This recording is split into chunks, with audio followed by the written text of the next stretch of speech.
নমস্কার বন্ধুরা, আজকে বলবো 9টা গ্রহকে কিভাবে শান্ত করতে হবে মন্ত্র পাঠের মাধ্যমে। ঠাকুর ঘরে যদি প্রতিদিন সকালবেলা যদি 9টা গ্রহকে শান্ত করা যায়, নবগ্রহ স্তোত্র পাঠ করা যায়, তাহলে কিন্তু আমাদের কোনো কিচ্ছু ভয় থাকবে না। সংসার, নিজেদের শরীর, ভালো মন্দ যেখানে যাব না কেন সব কিছুতে রক্ষা পাবো।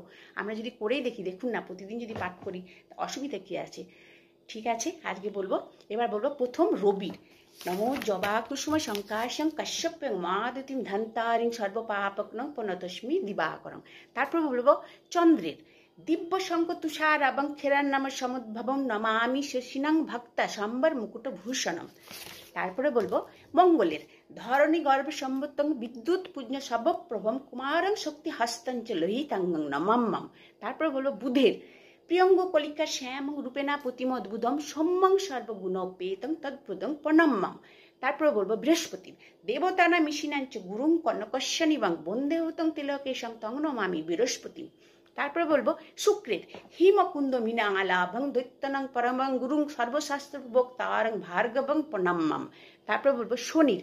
নীলাঞ্জনা চাপেক্ষং রবিচ্ছিন্নং মা গ্রম ছায়া গর্ভসম্মতং বন্দে ভক্ত শনিশ্চরম। তারপরে বলবো রাহুর।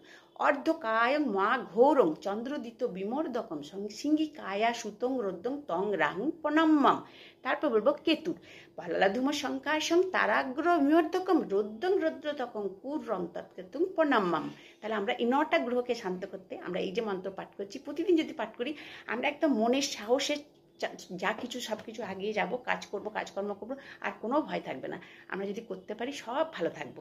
ঠিক আছে বন্ধুরা, ভালো লাগলে একটা শেয়ার করে দেবেন, সবার মধ্যে ছড়িয়ে দেবেন, যেন সবাই এই মন্ত্রটা পাঠ করতে পারে।